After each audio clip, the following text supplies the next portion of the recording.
దేవునికి ప్రియమైన సంగమా, ఈరోజు దేవుడు మనకి ఇచ్చిన ప్రవచన వాక్యం ఇదే.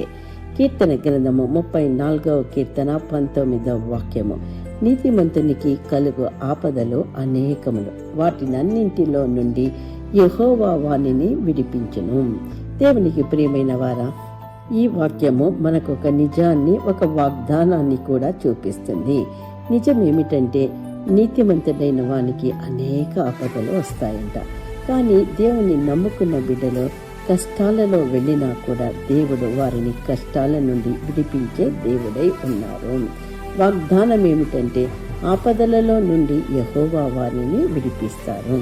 సమస్యలు ఎంత పెద్దవైనా కూడా దేవుడు దానికంటే గొప్ప దేవుడు. నీతిమంతుని జీవితంలో సులభమైన మార్గం కాదు. కొన్నిసార్లు అన్యాయం, అవమానం, నష్టం, ఒంటరితనం, భయం, ఇలాగ ఎన్నో కార్యాలు జరుగుతూ ఉంటాయి.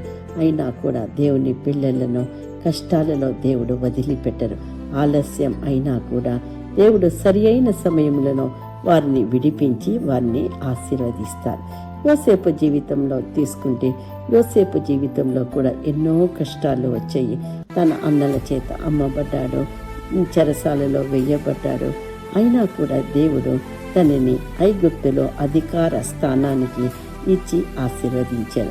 మనుషులు మనల్ని క్రిందకి తోసిన దేవుడు మనల్ని సరి అయిన సమయంలో పైకి లేవనెత్తుతాడు.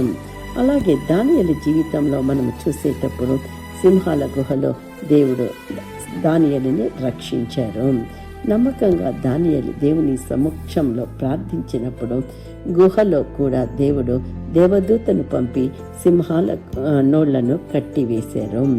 దేవునికి నమ్మకంగా నిలబడే వారిని దేవుడు ఆపదలలో నుండి కూడా తక్క సమయంలో కాచి కాపాడే దేవుడు.